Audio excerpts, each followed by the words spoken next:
Welcome to Practical Smokers. First of all, yes, this is gonna be hard. He just sitting across from me fucking smiling. yes, man. Anyway, welcome to Practical Smokers, where we light up in the latest in cigar culture and lifestyle while providing a healthy dose of news and current events. I'm your host, Cole Parker, with my fellow host, Jay Money. What's up, people? Yeah, it's Jay Money in the building. I know you're checking out my swag, but season 2 is right here, baby, and we about to show y'all how to get to the bag. Get to the bag, I love it. First of all, no Bill Cosby sweaters or not. With a turtleneck, you're hot. Chestnuts roasting on an open fire. Don't talk about no more roasted nuts in this room. Okay, last time talk about roasted nuts. Listen, man, it's season to be greetings and happy holidays and Hanukkah. You and looking Kwanzaa. jolly as hell. Okay, I am. Anyway, whether you're a seasoned smoker or new to the world of cigars, we got you covered. Today, we're just going to talk about what made us fall in love with cigars. Today, we're smoking the Queen of Sheba by Seven Tiempo. Oh, is it Septimo? I think it's Septimo. You know, I can't see. I ain't got my reader. El Septimo. Septimo, copy Yes. that. And it's a phenomenal stick. I could tell I was ready as Nicaraguan, but this whole Seven Ciempo line I love. The El Ciempo line. Septimo. Damn, I keep saying it wrong. Septimo. I got it El now. Septimo. I got it. But All this right. is a phenomenal stick. Yeah, I like the whole brand. Oh, yeah. I've tried. This is probably I've tried all of them except for one, I think, now. And I got that one in the humidor, kind of curing a little bit. Right. So, I'm excited to try that one out. But they have not missed for me. Man, first of all, I haven't had a bad one. Yeah, me neither. I haven't had a bad one. I first learned about it at Corona Cigars in Orlando. Okay. That's when I first found out about the brand. Right. And then after that, I just been in love with it. Sometimes it's harder to get, but it is what it is with that one. Yeah, I found it at a couple places here in Atlanta, but we found it here at Patio. Where we're shooting live today. Yes, sir. 3150 Highland Parkway in the city of Smyrna, Georgia. Yes. Smyrna, Georgia. Yeah, man. Today we ain't got Brett at the ones and twos. We got our boy Fred at the ones and twos today. Freaking OG in the building. Kicking off the new season of the Practical Smokers team. And what we want to do, we want to really just pretty much ignite the first love of what made us fall in love with cigars. Yes, right? man. So how long have you been smoking, Jay? I've been smoking cigars since I was 25. Okay. So that's like 15, 16 years. Okay. Now. So do you remember your first cigar, where you were? I remember my first cigar. Okay. I remember the first experience. Okay. I remember how it had me and everything. Well, tell us and about I'll it. share it with you. Yeah. So initially, hold on, I got it. But My he bad. loves wide shot more than we do. Copy. All right. So initially, man, I'm gonna tell you, I only got into cigars. Well, I initially got into cigars because I was dating this chick. She's about 5 years older than me. Her dad liked cigars, so I was trying to impress him. That's how it happened. You sipped your way into cigar smoking. Whatever you call it. You're trying to get shiny points with the dad. Try to get shiny points with the dad. Okay. He's a cool dude. I went to Oscars, matter of fact. Okay. That was where, believe it or not, that's where I had not my first cigar, but that's where I fell in love with cigar smoking. Okay, Off cool. of Camp Creek. Yes, it was right off Camp Creek. Shout out to Gary and the team over there. Gary used to own it. Yeah, man. And Gary actually walked me around, showed me what kind of cigars they had. I told him I was getting it for yada yada yada. So I got a Triple Liero. Oh, you went dumb like I did in the beginning. I went stupid. Yeah, went dumb. Yes, go crazy. Right. And so I got two, because I got one for myself and I got one for him. I went over to the house, gave it to him. Hey, how you doing? Boom, boom. Oh, man, thank you. Great. So I was like, okay, kick it, man. I'm about to go ahead and smoke this thing. I'm driving to the barbershop. Okay. Now, I'm on 166 going towards Greenbrier. Okay, so I like west side of Atlanta. West side of Atlanta. Okay. I like the bad boy up. And, I'm just smoking. I'm puffing. I'm like, they told me don't inhale. So I'm puffing, right? Right. And so probably about 10, 15 minutes in, I'm like, this tastes kind of good. Right. And then I started feeling my stomach started wheezing. Yeah. I started getting hot. Oh, yeah. And next thing I know, I was hot. Yeah, you was everything. I was everything. Right. And I was like, man, guys always said, You know, smoke your cigar or whatever and take the edge off. Right. That time I couldn't smoke cigars. I was doing a little traveling, so I, no drug tests and stuff like that. I could smoke what I wanted to smoke, so I smoked cigars. You know, and that was the first time that I had one. By that time I got to the barber seat, man, I needed some water. Right. I probably took like 2-3 breaks.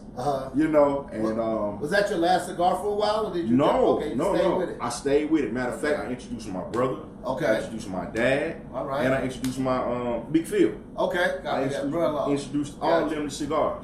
And so I fell in love with it when not right then, but you know, I liked it and I enjoyed the way it made me feel. Okay. But I guess I had a rough day one day and I went out and I was like, let me just grab a cigar. And I was sitting down, man, and just relaxing, and I saw how therapeutic it was. And then I started pairing it with alcohol, with some whiskeys and some scotches. Yeah, different spirits. Oh man, you know, it took me to another level. By that time, I was probably like 28, 30.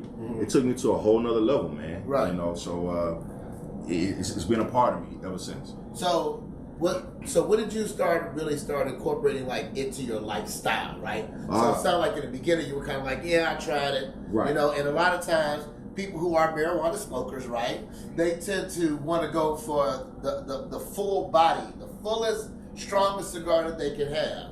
And for those who don't know, full body is pretty much the nicotine level, right? So they wanted to get this highest nicotine level to feel a little lightheaded, not knowing you was taking yourself out. Right. You know what I'm saying? Gotta do everything. Everything. Tearing up your stomach. Don't inhale. Don't inhale. It's over if you inhale, right? So when did you start incorporating more into more weekly, more daily, you know? I started traveling. I had a new job and I started traveling. And I was out in Florida, as a matter of fact. And I was on site with one of my friends. He actually is a Q. Okay. And shout out to the Bros Ruby. Yeah. And so, you know, he introduced it to me. We had a little condo, you know, whatever. We would go and go to the office, work 12 hours.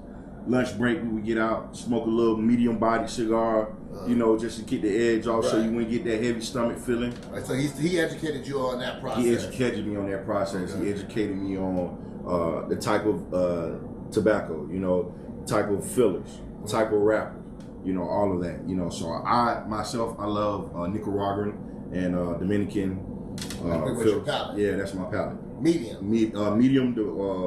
Medium to full. Got yes. So during your years, right? So now you're starting to develop your palate a little bit more. Yeah.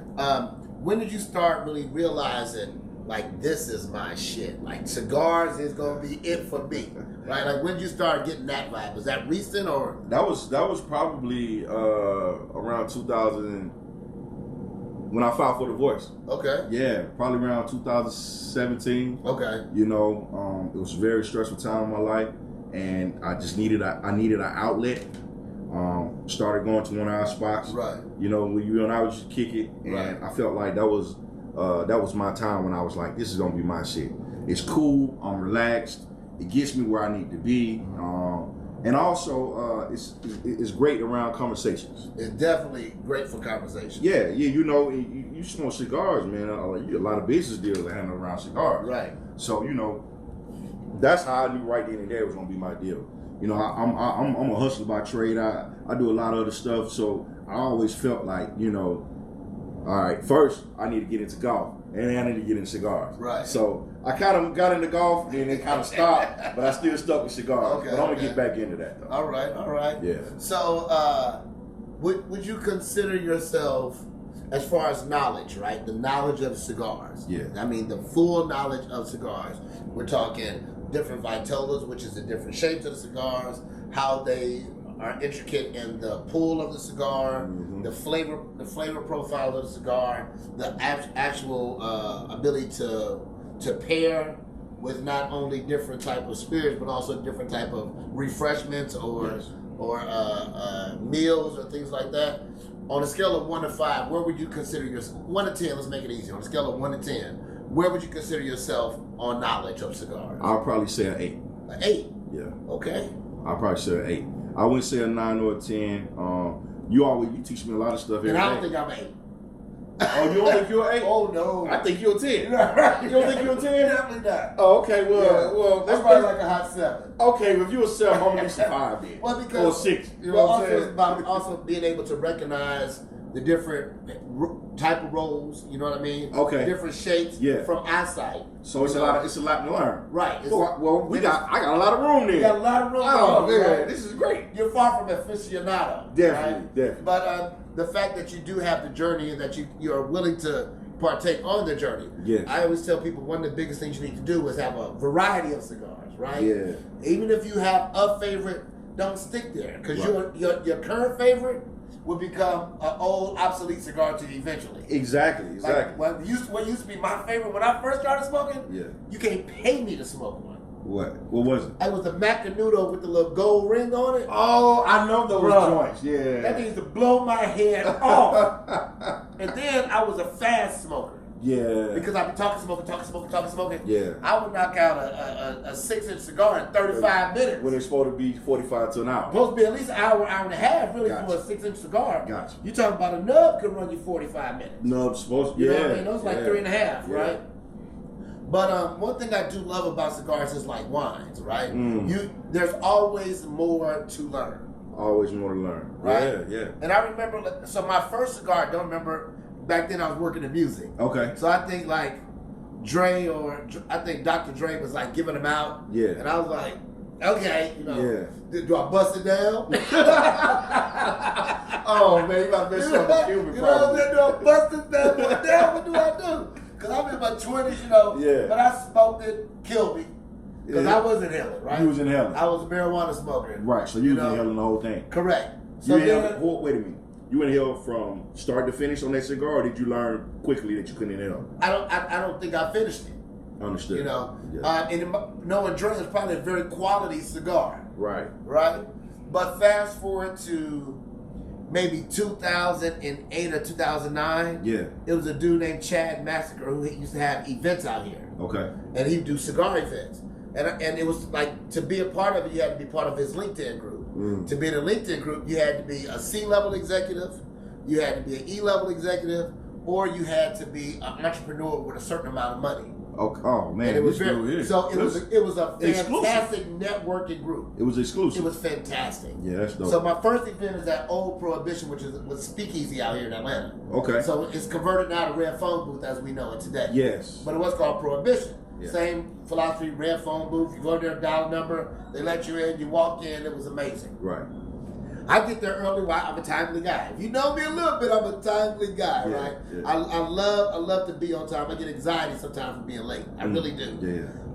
So I get there early, and it's like 3-4 older white dudes, right? This one dude said, "Your name is Cole Parker." And I was like, "Yes, sir." He said, "You got Divas in the Fence." I was like, "Yes, sir." He said, "How you doing, Michael Cobb?" Okay. I was like, "Well, nice to meet you." You know. Right. He's like, "Well, what you smoking?" Well, somebody gave me a Cuban to go to this event. Okay. Man, just stun on him. I'm thinking I'm about to kill him. Right. I'm about to kill him with the Cuban, right? Right. What kind of Cuban was it? You remember? Oh hell no! It was a no label Cuban. Okay. Right. So I get there and he's like, "Yeah, let me buy you a drink." I'm like, "Okay, I appreciate you, sir." I was like, "Next round we meet some men, don't worry about it. Let me get the Macallan 30. Oh, that's what he ordered. Okay. Well, I'll take it. So you drink with me, right? Yeah. It was both Macallan 30s. Okay. So I'm like, all right, after you finish that one, get another one. Okay. I'm like, all right. So now I'm like, hey, look, I got the next round. She was like, well, the drinks are $175 each. I was like, well, you know, that's gonna destroy my budget for the evening. My budget's gonna be completely destroyed for the evening. You know what I'm saying? Right. So he was like, man, I got you. We ended up having a third and a fourth. Oh wow. And one thing that I loved about him is everyone in the room wanted to talk to him. But he was like, wait, I'm talking to, you know, Cole? Introduce yourself to Cole, and then I'll be with you. It was like some boss stuff. Yeah. So I was like, Mr. Cobb, tell me about yourself. He was like, well, you know, I come from the lineage of Ty Cobb, and my grandfather used to own the land that Perimeter Mall is on. Oh, wow. I'm like, well, you can buy these all day then. Exactly. We got a 50. Right. Let's run a checkup. So in that particular networking group, I started realizing the potential of cigars as far as networking and camaraderie. Okay, so now I'm really freshly new into going to Oscars. Right. Right. So now, well, how's that relationship you and this cop guy? You guys are still no. Okay. I tried to maintain it for some time. Yeah. But he was old then. Understood. So he may not be with us now. All right. You know, but if so, God rest his soul. Fantastic guy. Understood. Doesn't matter, right? Yeah, it's dope. So now That's I'm going good. to the same spot, Oscar's Black-owned cigar bar that was on Camp Creek. Yeah. And a little shop center right by U-Bar. U-Bar, yeah, exactly. Which made it crazy because it'd be Honeys all day, every day. Every day, right. All day, every day was Honeys. So I would smoke the Macanudos, blow my head off, knock them back, smoke 3-4 of them bad boys, and then that's when I started getting into daily smoking of cigars. Yeah. As far as training my palate, that didn't occur until I started going to Maduro's, Okay. which was here in Smyrna, Georgia. Right. It was owned by John and Rod, and John was a frat brother of mine from Michigan State, and then Rod, just a great entrepreneur, hustler, who owned a dump truck company. Okay. And I would go there 6 days a week. And in going there, I really learned the camaraderie. What's funny is it's so many guys who are my current friends now that were from Maduro's. Oh, that's fantastic. We're talking like the Seans, the Quincy's. Yeah. We're talking about Rick that be at. We're talking about Dark Skin Creek. We're talking about tons of people that was a family that we formed at Maduro's. That I've tried it with different places. I have never found anything to compare. Never. Because we would be together 10 hours a day as a crew. Right. You know, right, Mark? We were a crew. Yeah, Mark. We were a crew, right? So, with learning that camaraderie and starting to now get more affiliation with cigars and joining a Scotch club, and we started a Scotch club and learning my palate and doing some pairings, I started to educate myself in the world of cigars. Okay. All right. And I said, I think I'm about maybe 6.5, 7. Okay. You know, when I compare myself to somebody like a Rick or a Cigar Mike, you know, Rick Taylor, Cigar Mike, these dudes been smoking for 30 plus years, and working in the industry. So not only are they cigar users, they're cigar, not the only cigar enthusiasts, they're aficionados because they worked in the industry and had to learn certain things about it. You know what I mean? But now, most of my current friendships are forged through cigar smoking. You know? You know, even when dating, you are obviously not dating, but even when dating, you know, I tell a chick, I'm like, 9 times out of 10, you can find me at a cigar bar. That's where we meet. That's where we be. And I be telling honeys, you want to meet a dude? Go to the cigar bar. It ain't a cheap habit. So he can't be broke. He can't be broke. He can't be broke and smoking cigars. No. And if he is, somebody in the room gonna let you know. This girl was like, you over here buying these $100, spending $100 on cigars. I was like, oh, I didn't know that was that much. Right. You'll never know until you get the bill. Right? Yeah, man. But it's easy, right? Especially when you're smoking. Like at one point in time, I was probably smoking 3 to 5 a day. Yeah. You know, easy. Right. You know, we've been on binges and been to cigar events with Fred. Me and Fred was at Tampa last year at Heritage Festival. Yeah. I know we were smoking 5 to 10 cigars a day. Yep. Because that's what it's for. Right. And see, I didn't even get to the point of smoking multiple cigars a day until I was probably in my 30s. Okay. You know, and once I started, when I was in Florida, that's when I probably started like 2 or 3 a day. Yeah. That's the way to get. So, what's your most memorable experience, if you have one, in a cigar bar? Mine is Mike Cobb. Michael Cobb was my most memorable experience because it was so impactful for the room to know who I was that I felt like I was underprepared. Because I didn't go through and check out everybody's LinkedIn like they did mine. Which was also a lesson. Right. So do you have a most memorable event when it comes to cigars? Actually, I do. It was a recent event. I was actually at an interview and the CEO asked me what I like to do for fun. And I said, well, my list is kind of short. I love football. I like to watch football and smoke cigars. You know, and he was like, man, you know, we got another one in the crew. So, you know, that kind of bonded with him and I. And you know, it was just a pretty cool moment, you know. So, yeah, that was probably my most memorable. Do you have like a most interesting person or a most famous person that you've met since you've been through cigar? Yes. I met Shaft. Roundtree. Yep, I met Roundtree. Yes. I met a couple other actors just smoking. Absolutely. Roger E. Mitchell. Absolutely. I saw him today. Yeah. So, man, I met a couple people just smoking cigars, man, hanging out at different places. Hey, how you doing? You know, you shake the guy's hand and go about your business. I do have one moment, though. Okay. Since now I've become an entrepreneur of sorts, you and I, we were at the Red Phone booth, and they had an event, and I was able to connect with a couple guys in a certain industry that I'm in, and in the construction industry, and you know that was it was impactful. It's still ongoing. Right. So yeah, man, I've gotten a lot of deals, construction deals, and being able to put people together, just smoking cigars and talking to random people, you know. That's dope, man. Yeah. I would say the most famous person I ever met smoking cigars was Michael Jordan. I was in a spot called Biggs Mansion downtown Chicago. Copy. So it's a membership only lounge, but it's very exclusive. Uh-huh. So you can get a day membership, but that's gonna run you like $80. Okay. And that's just to go upstairs where you have a concierge, you have a server. They on you like this. So it's like a John Wick. It's like a John Wick, like the Continental. Yes. You know, and I got an opportunity to have a conversation with them. Oh, nice. Which makes it even better with cigar smoking. Yeah. Because it's not a rush thing. No, it's not. No one is rushing the process. Right. You know what I mean? So they're patient. You know, they are open to everything as far as that goes, and I love it. Right. You know, and then there's so many different cigar events. You got everything from Heritage Festivals, smoking in the Carolinas. Yeah. You got. I saw you at Smoking in the Carolinas. Smoking in the Carolinas. Right. We saw each other smoking in the Carolinas. Yeah, man. Yeah, you know. And then you got more like Atlanta based. So you got Cigar Mike's Atlanta Cigar Experience. Right. You got Atlanta Cigar Week. Yeah. You got the Destination Herf, which is coming up with our girl Sharday, who was a guest on the show. Right. Her and her guy Jay Ferg. Yeah. They got it in Miami. It's a culture. It is. You know. And we've had some great experiences since we started the podcast. Oh, absolutely, you know, man. That's some dope people. Oh, man, some phenomenal Right. people, man. We've been to a couple places that I haven't been to. Right. So it was great, you know, going to those things. I mean, you know, we had a great time at Atlanta Cigar Week. Absolutely. Just hanging out, kicking it with people, man. We enjoyed ourselves. So Right. Well, people don't even understand. This season. Yes. Wait till you see some of these guests we got this season. Yes, sir. We in it now. Y'all bear with us for our trial run. Now it's time for us to do our thing. And to start that, I would like to once again shout out the Patio Cigar and Social Club, 3150 Highlands Parkway here in Smyrna, Georgia. I'd like to shout out Level 3 Associates, also out of Marietta, for being one of our biggest corporate sponsors. I just think we got some dope stuff lined up, man. Yeah, I'm excited. Man, and like I'm glad I started when I started. Yeah. Because cigar before was just like really an old white man's game.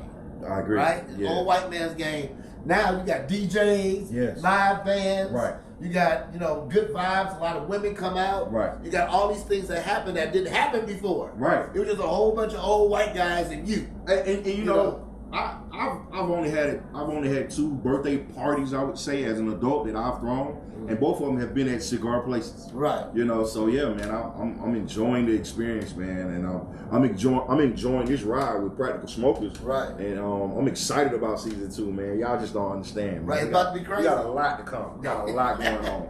It's about to be crazy. Yeah, man. Well, man, I like to start by saying I appreciate you sharing the story. That was something I wanted to kick off this season for people to know more about us. Yeah. What really got us involved.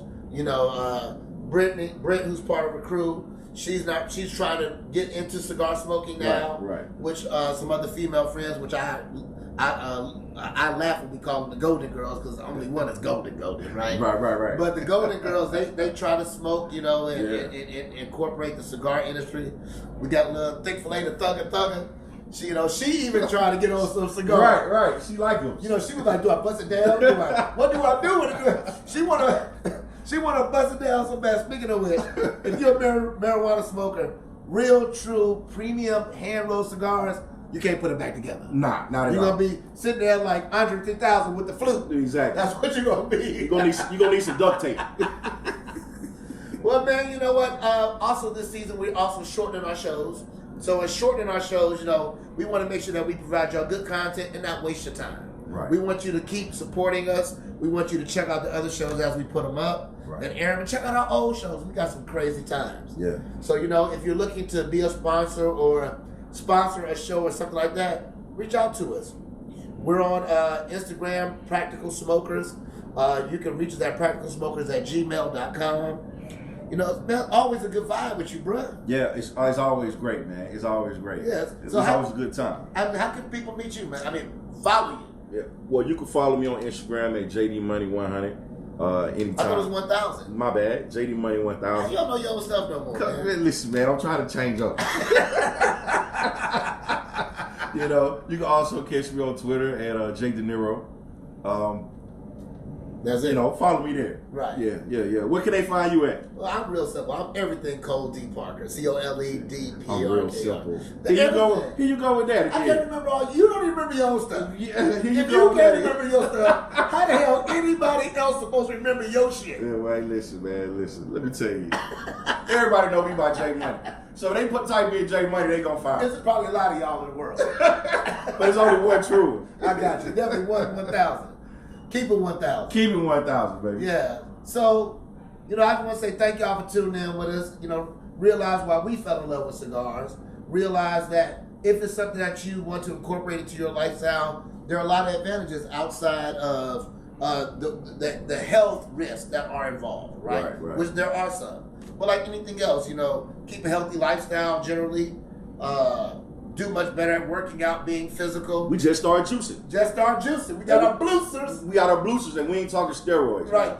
We ain't talking the roids. Breville blooster. Yes. It's a blender and a juicer. We talking Yes. ginger, yams, carrots, Yes. kale, Right. apples, pears, grapes. We ain't talking Celery. steroids.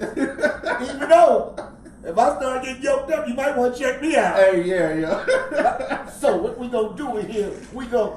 You know what I'm saying? But anyway, we go get your thank y'all for taking the time to vibe with us. We gonna sit back, kick back, and enjoy the rest of the rest of these cigars. Until next time, stay woke, stay open, stay mindful, and stay lit. Stay lit. We out. Peace.